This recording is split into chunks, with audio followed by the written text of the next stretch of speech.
Welcome everyone back to the Sean Trey Show. I have a really interesting guest with me today. Now, it's one of those days. It's first thing in the morning for me. Would you like to tell people who you are and what you do? Okay. I'm Rachelle Berthelsen Davis, and I am a violinist, a conductor, a professor of music at Pacific Union College in California in the Napa Valley. And I love making music. I love being a curator and a catalyst for aha moments with our students and anybody else. And I love making notes on a page or ideas come to life with music. I love that. It's interesting because one of the reasons I have all my podcasts and a motivating factor behind the podcast is because for my Growing Money podcast, I started that podcast because I knew nothing about money. Like, I grew up and I'm not going to say, I almost said I'm so bad with money. I was bad with money, but actually I'm getting better from educating myself and learning and talking to these amazing people. But for this podcast, I kind of made a pivot towards not necessarily self-help, but kind of self-betterment. And I know there's a lot of people out there doing it, and they do it really well. But for me, my whole perspective, again, is I'm trying to be the best version of myself so I can be a great dad. I've got this 8-year-old kid, and she's grown up in a really mixed up world that is full of all types of stuff, with the different new social medias and video games and devices. And I taught for a long time children, and I see these kids, and it went from a couple years ago, the devices were around, to just, little screen zombies. And so for me, one of the things that's important for me is that, music is something that my wife's family is very musical. My wife is a singer, and I grew up, I am not a good musician. I know I have guitars on the wall, but don't let it fool you. I am a hobby guitarist, and I love guitar. But I have not been one of those people that picks it up and is like, oh yeah, that's amazing. I pick it up and I feel like I'm forever here. And that's okay. I still enjoy it. But I dive into this. And one of the things with my daughter is that I push my daughter to learn piano, because I sit there and think about when I started. I love violin. One of my favorite instruments. Violin and cello. I put on Bach all the time and listen to just some of these. I love Barber's Adagio for strings. I mean, there's so many more that I just, Albioni, so much greatness out there. And yet I think back to, if I had have kept practicing from when my mom started me, if I had have stuck with it, it would have been something that I could carry with me my whole life. And instead, I'm forever that guitarist now, which is okay, but I wish I had had it. So I push my daughter to practice piano, and she hates me for it sometimes, but she is going to thank me in the future, because I believe that music is important. And I make it sound like she doesn't like playing. She actually does now, but she likes video games more. She likes YouTube more. And I'm like, you know what? We're limiting screen time. We're limiting device time. We're limiting gaming time. I don't stop her from gaming, because I also want her to learn how to balance. But I feel like music is so important. And I've wanted to talk to someone for a while to tell me why. Why is music important? Oh, I love a loaded question. That's so much fun. Yes.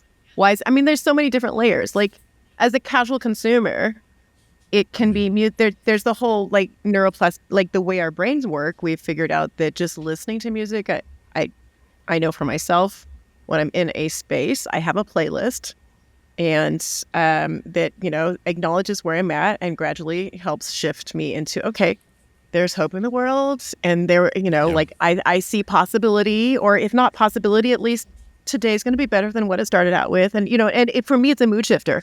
And I think many people, if we think about it, use music as a form of therapy.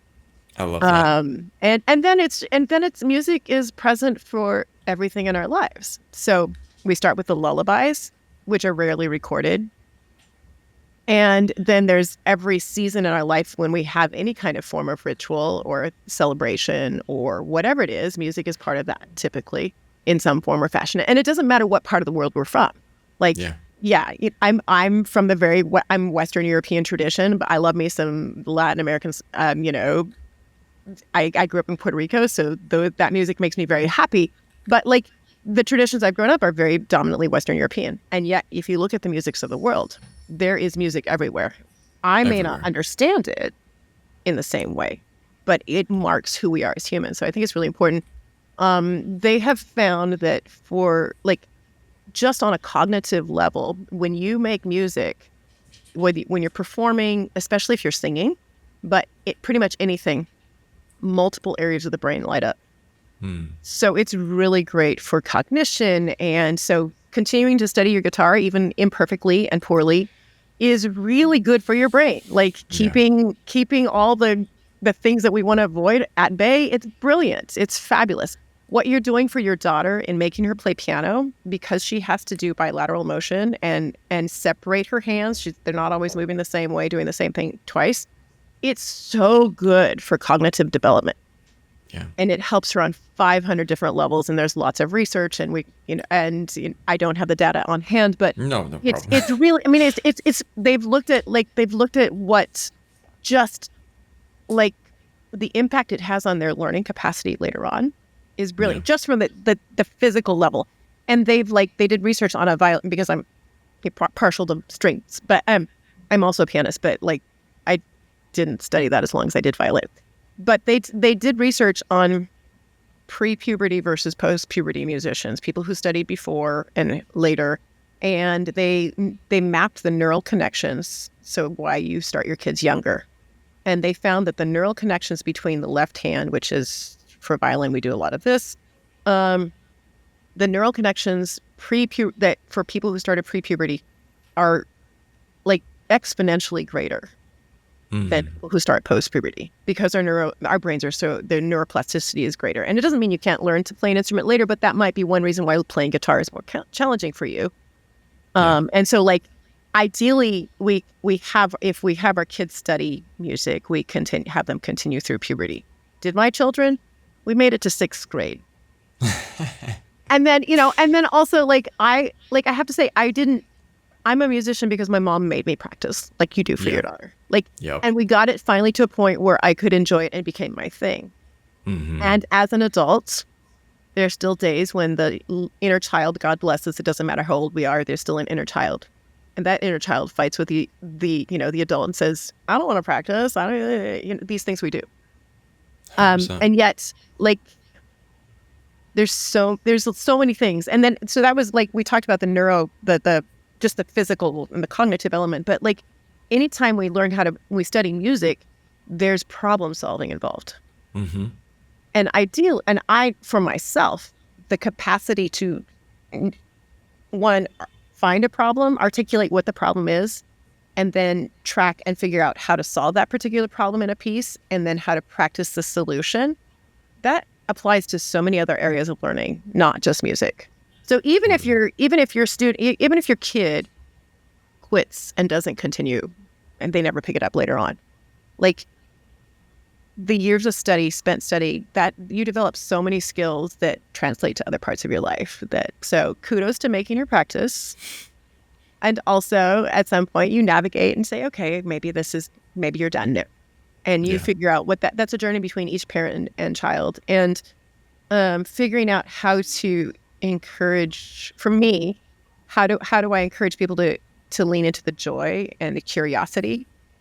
And so maybe that means she's going to play themes from her favorite video game, song on the piano, whatever it is. Like, how do we incorporate that into, like, it's not just a chore, it's also something that gives pleasure. And it sounds like she may have turned that quarter just a little bit.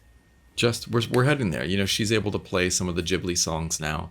Good for her. Albeit very basic, but she still is. Just do the melody. Just get like we start like you got to start somewhere. Yep. Exactly. And the fact that she's able to recognize that. And she was like, yeah, I really love it. And we watched the movie Inside Out, and she heard the piano line on that. And she's like, I want to learn to play that. And it was too hard for her. So she's like, I'm not there yet. But she still was able to go and tap it out and get there. And her teacher's really patient and just so great. And it's been really inspiring. But one of the things that's interesting, too, is like you played into like the therapy It really is. Like you look at music throughout the ages, all cultures around the world, music was deeply tied to this emotional journey that the people were journeying on. You know, whether there was joy or sadness or whatever, event was happening, there was that mood setting, and it was cathartic in ways. I know that when I'm feeling down, or when I'm feeling that I need to reminisce on something, I'll put on a certain type of music. You know, I think for me, like I mentioned, I know it's, pop culture picked the song up, but even before it, I always loved Barbara's Adagio for strings. And I learned about that song at PUC in my music appreciation class, and I was just like, wow, this is such an amazing song. And throughout my life, when I wanted to think deeply, I'll put that on and just sit.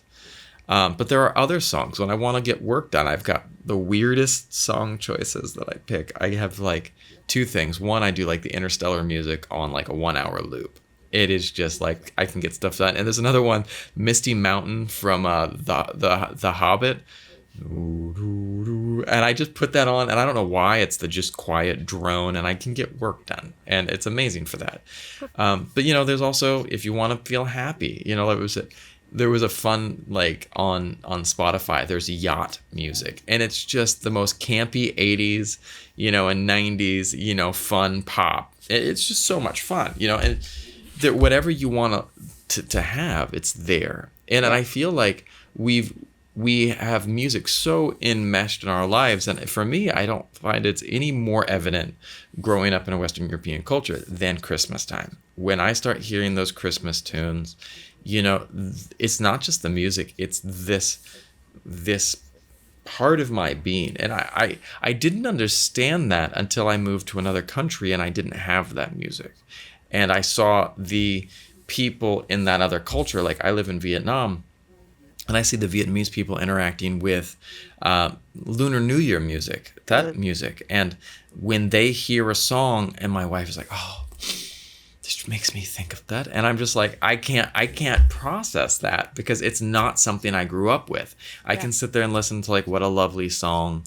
And then, like one song, suddenly I turn over, my mother-in-law's in tears. I'm like, what's happening? And she's like, well, that song talks about the family member that's away for the Lunar New Year who can't come back, because one of the most important things is to come back to the family for the Lunar New Year. Right. And my brother-in-law was living in Paris and still lives in Paris. And so it's like, you don't understand these deep themes that flow through music that are part of all of our lives, and you don't even think about it. But put on, I teach kids, and it's so funny to see old music come back. But Rickroll, never gonna give you up, never gonna say. You put that song to a bunch of 10-year-olds right now, and they'll just be like, shh, do mewing and all this other stuff that they do. Gen Alpha's fun. But it's interesting to see that like this music circles back, and it has such these beautiful undertones that are tied to not just emotions, but our entire cultural experience. Yeah. Well, and much like scent can trigger a memory, each of our senses can trigger memories. And so we'll see a picture or we'll smell something, but sound definitely brings us back to something. So like those of us that grew up in the 80s and 90s, like there's, the soundtrack of, there's a reason why, like our brains are still incredibly neuroplastic until we get to be 25? Yeah, I'm just going to pop in there right now with the fires in LA. They've been showing all the fire tankers. Well, there was some millennial Gen Z that edited that with the Tailspin theme song. And everyone, did you watch Tailspin? Mm-mm. No, it was a 90s cartoon that it was an after TV. It was that and DuckTales were the two shows that were on every afternoon, and everyone watched them. And like they put the Tailspin music because the main character was Baloo the bear from Jungle Book, and he flew an airplane. And the airplane looked just like those firebombers. And everyone was like, I don't know how I feel so in love with these firebombers right now because they're doing something awesome. But now that has my favorite music. And like, it just hit differently for this entire generation. That song meant something. It was this huge experience. Yeah. Well, no, it's fascinating. Just like how much music can tie us into a moment in time. Or what, and like here in the States, it's, there's There are certain artists that their Christmas song is iconic Christmas. And people love it or hate it. Mariah comes out of the woodwork after Halloween. She's like, I'm here, Michael Bublé is like, I'm over here, But every generation has their thing. Like I was in college in the 90s when the Amy Grant Christmas albums came out. Oh yeah. And those were some iconics for those of us that are Gen X. Those were some iconic albums. And they, you play some of that stuff. It's like, oh yeah, there's Christmas. Or growing up in Puerto Rico, there's certain of the Christmas carols from down there that you start playing that. I'm like, oh, I'm a kid in Puerto Rico again. And that means home. And that means Christmas. And that means really amazing food and culture and all the good things, Yeah. So like music it's amazing. Have you heard of the studies that they've done when they have played working with patients who have dementia? This is fascinating. That was something I was going to bring up. I was just about ready to tap into that. Not the studies, but I saw this video on Instagram about this patient with this dementia, this old man, and he was very, I don't know the correct terminology. Not there. Catatonic, not there, just staring blankly into space. They put headphones on him, and boom, the eyes turned on. He's interacting with the room. He's looking around, and it was just night and day. He was not talking, but interacting with people, playing with the beats, looking, and just there was this direct interaction. And then boom, headphones came off, and it was just like boom, back. Yeah. Fascinating stuff. Isn't it fascinating how our brains work? Like, and it's just a reminder, like that maybe dementia affects a certain parts of our brain, but like music, because it's a whole brain activity. Yeah. And because it's encoded when we're so young, and you're playing the soundtracks that they're playing is the music of like his youth, and so like you're triggering that. There's another one, and I don't know the TikTok link, but there's someone posting on TikTok about her mom, who's was a former, I don't know, piano teacher, piano performer, pianist, and she would ask her, and severe dementia, but she would ask her mom, "Do you know this piece?" And her mom would say no, and she would sit down and play the piece by memory. Wow. Beethoven sonata, whatever. Wow. And then after her mom was done playing, she'd say, "Mom, what did you just play?" And her mom would say, "Did I play anything?" Wow. And that, to me, like, there's so much there that makes me go, And so yet another reason to engage in consuming and creating and involving in music, because, again, it works with different neuroplastic parts of the brain. Was it Gabby Gifford that had the head injury? She was a congressperson from Arizona. I don't know.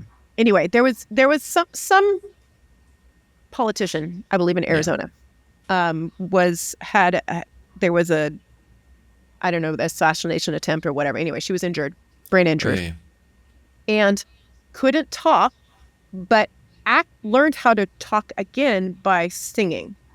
So interesting. So she could sing, "I need to go to the bathroom," and that could be accessed, but typical speech that uses like your frontal lobe, whatever else. I don't know what parts I used to know these terms, but whatever part of the brain, she couldn't access actual speech, but by learning to use song and accessing songs that she knew, that she had access then to lyrics that could articulate what she wanted.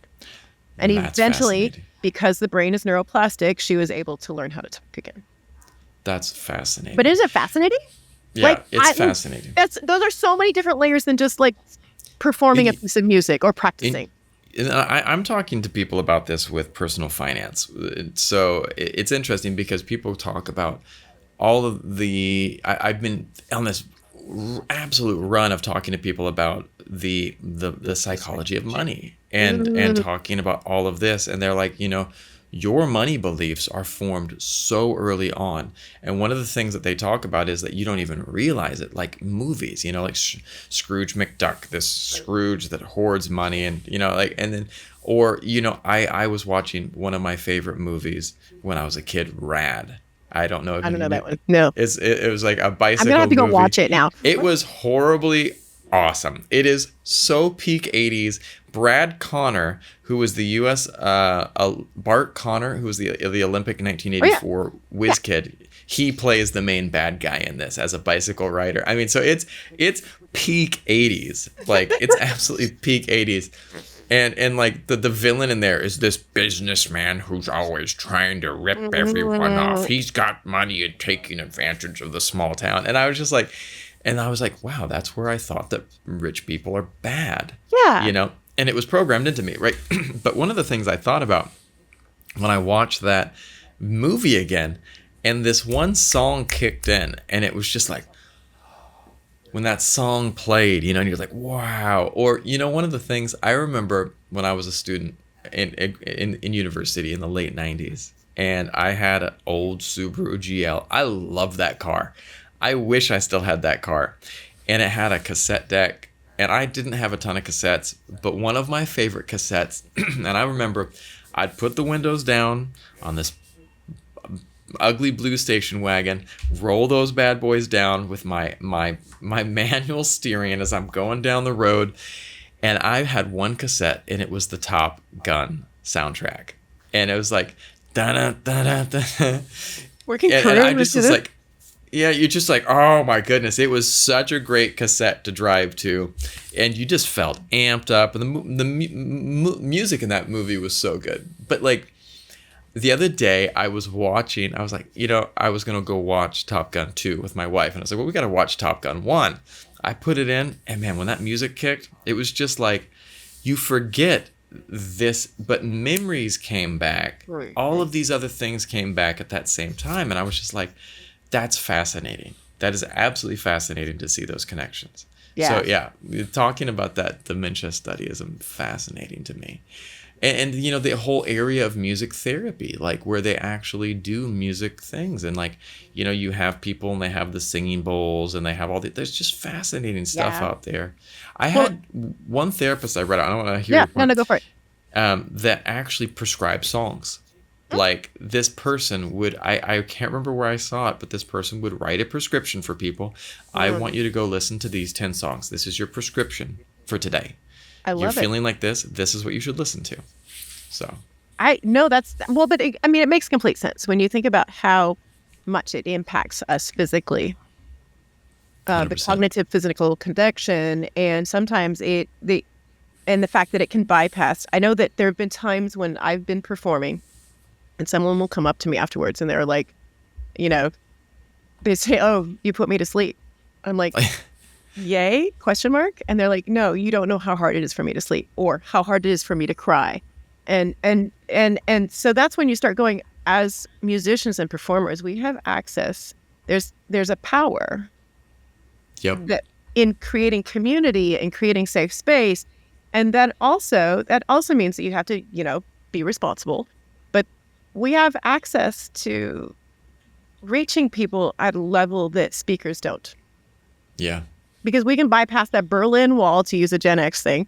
But the Berlin Wall that like we put up to say, okay, you know, don't go past here, and it's like water, it'll find its way around, because music reaches us, the parts of the brains that we don't control. Right. And you think about that. I think it's funny that you have this generational divide, and Gen Z is, you know, hating on Gen X. Gen X, millennials are hating on Gen Z, and everyone's hating on the baby boomers. But then you find what I thought was absolutely interesting is that then Stranger Things comes out, takes a song from the middle of the 80s that was not a hit at that time, that was just a sleeper song, throws it in there, suddenly 40 years later becomes, or 35 something years later, becomes this massive hit.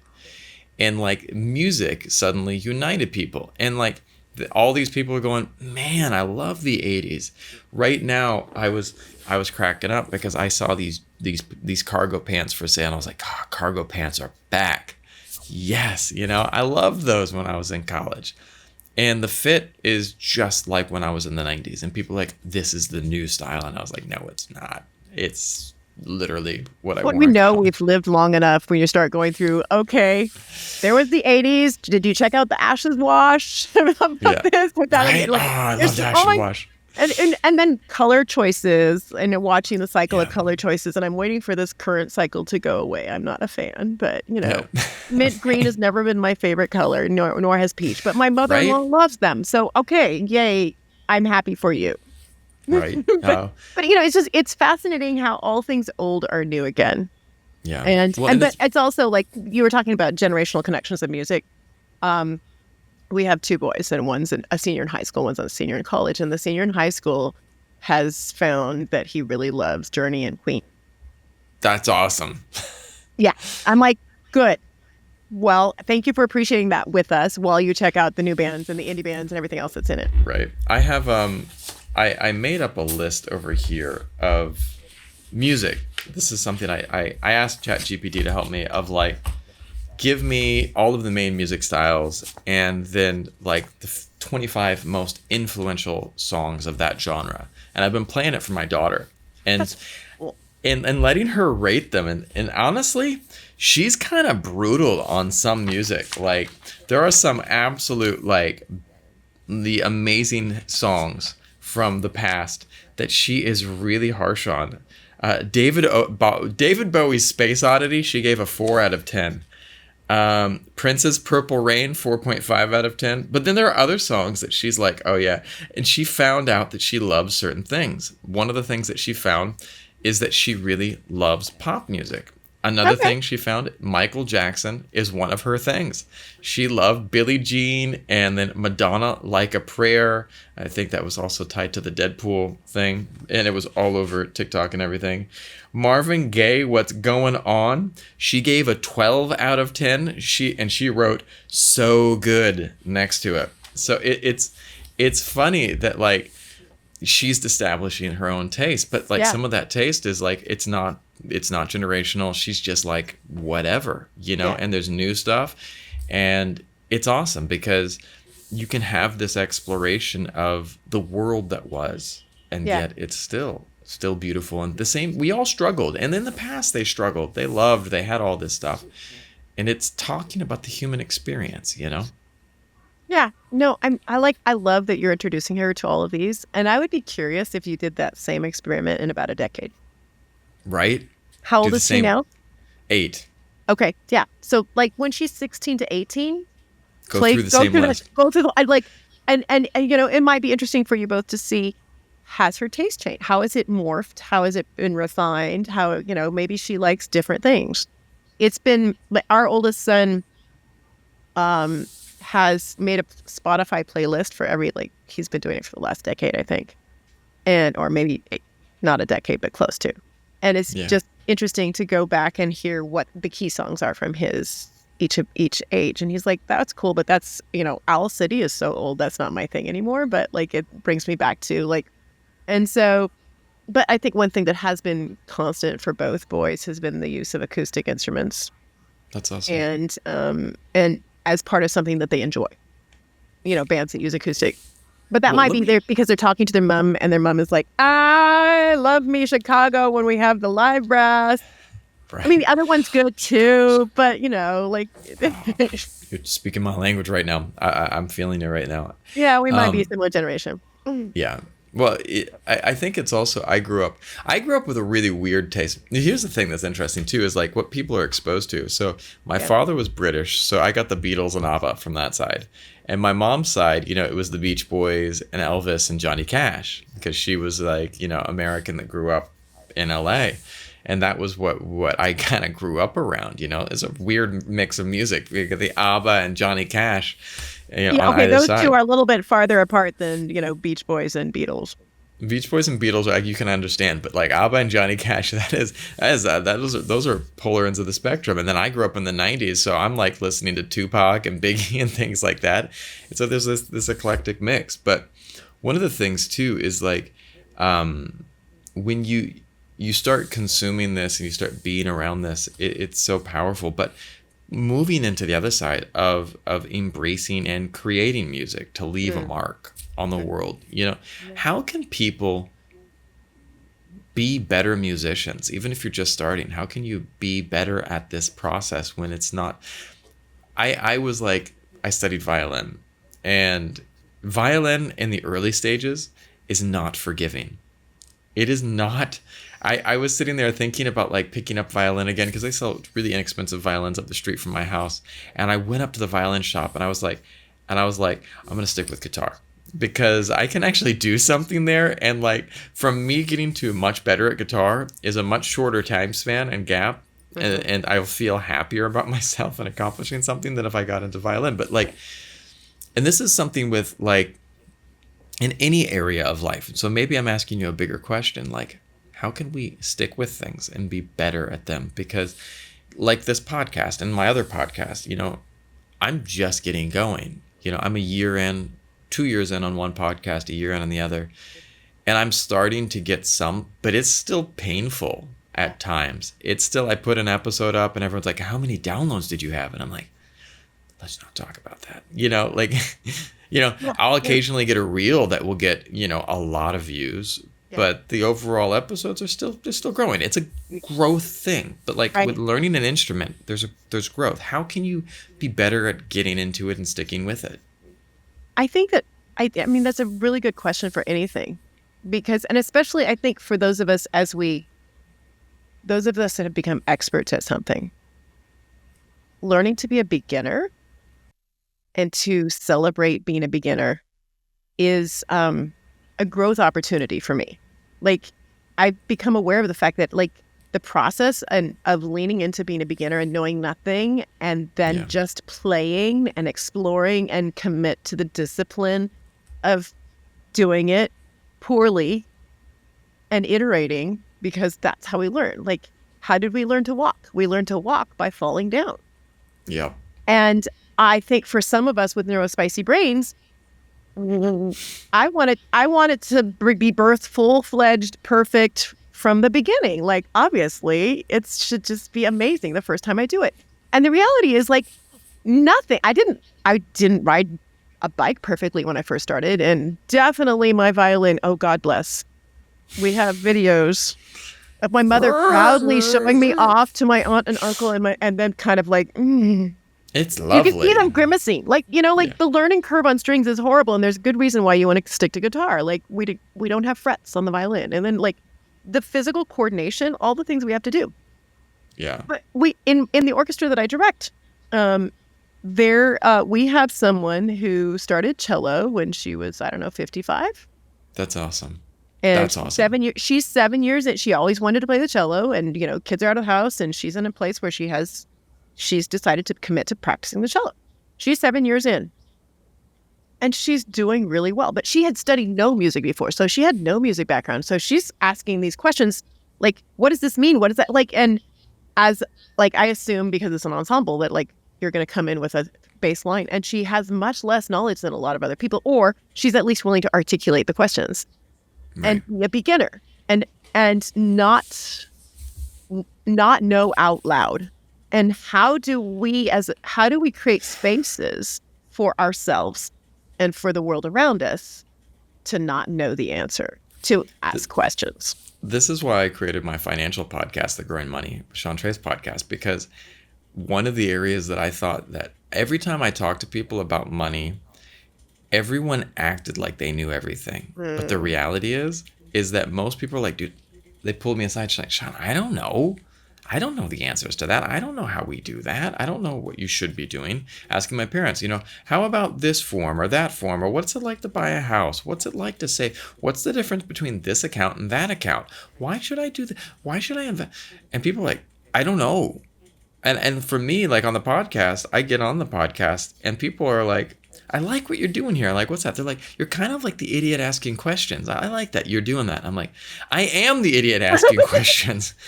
It's not like I'm kind of like the idiot asking. I am the idiot asking the questions. But that's okay. I love the fact that you started a podcast so you could learn for yourself.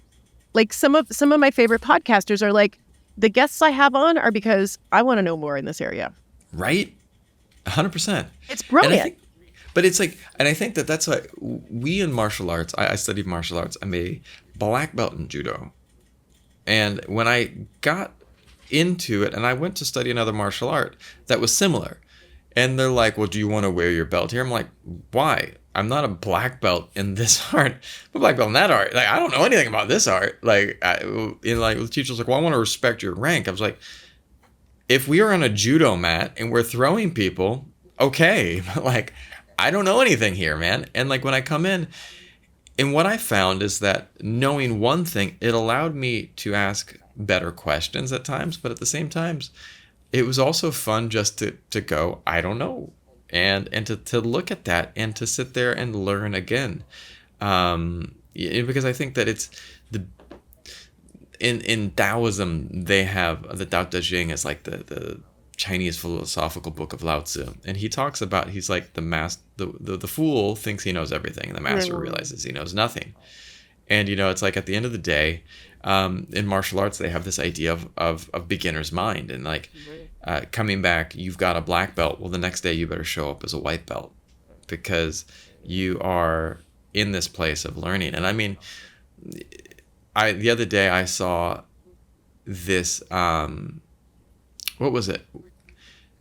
This YouTube channel, I think that it wasn't Hauser, but it was it the Cello Guys, where they were taking pop music and doing it in a classical way. And it was just so amazing to see.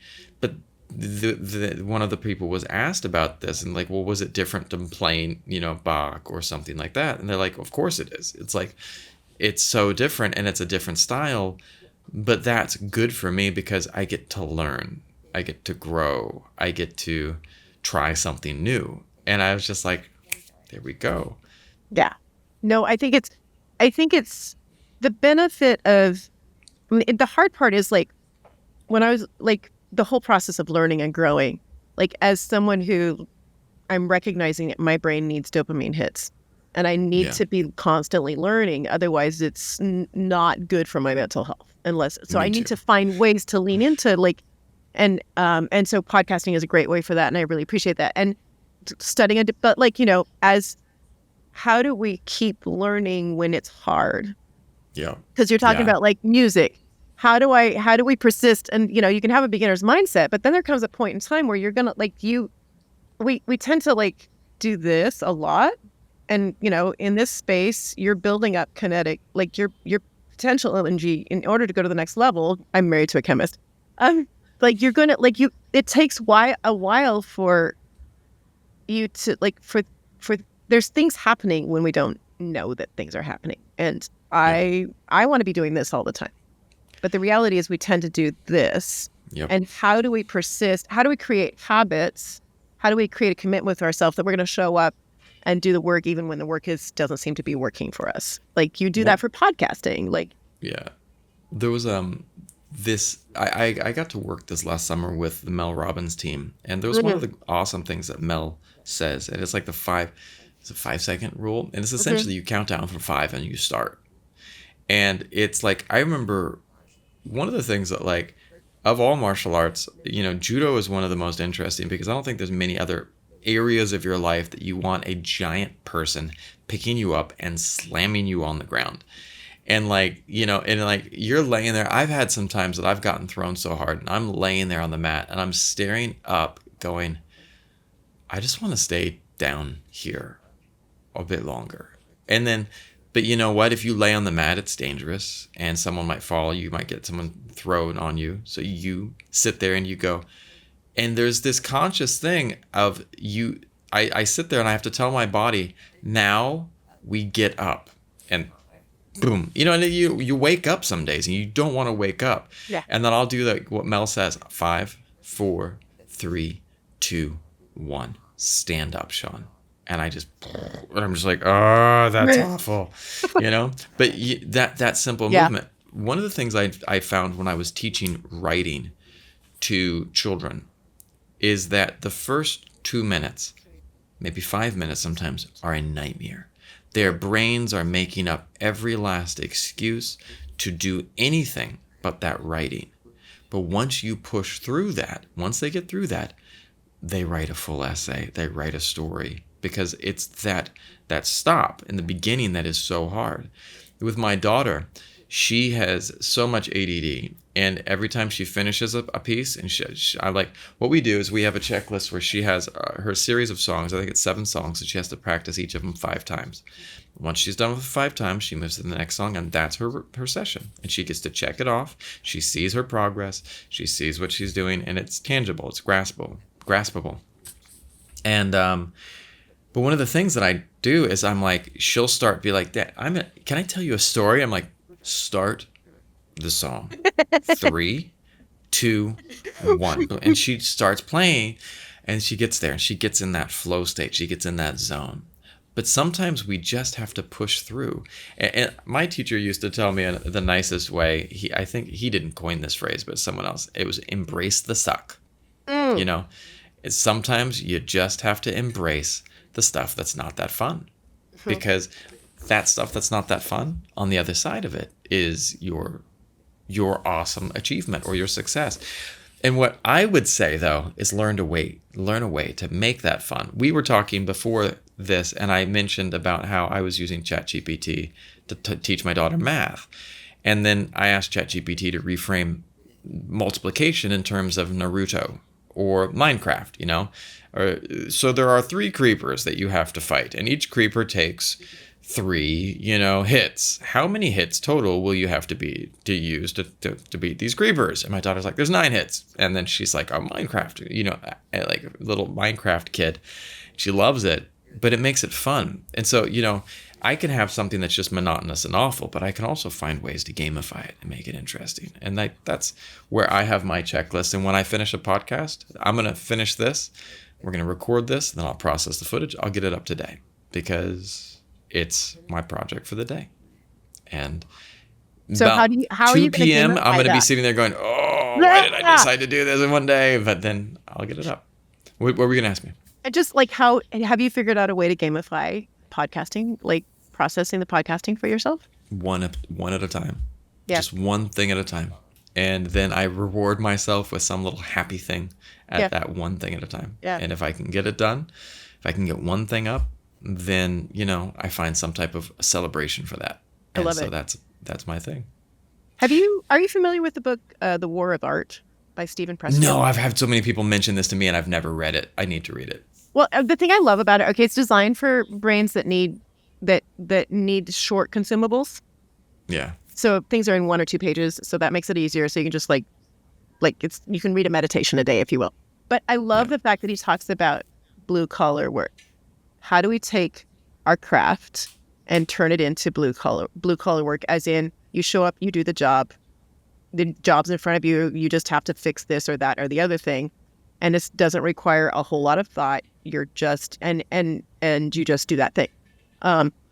And what you've done for your daughter you play this piece 5 times, check, and you got to get through all of those, and then you're done. It's not 45-minute practice, whatever it was. That was when mine, you watch the timer, like, has it been that long? You're wasting so much time. It's monotonous. Right. Like, and so there's, it's a way of getting through things. And ideally at some point we learn how to hyper-focus and concentrate and be more creative in our problem solving and process the information more quickly. But in the beginning stages, just going through the process gets us places. Yeah. And let me ask you this. If you could go back in time and give yourself one bit of advice, what would it be? Any particular related to anything? Anything. That's a good question. Besides buying Bitcoin or something right. like that. No, I like, Apple, Bitcoin, next. Right.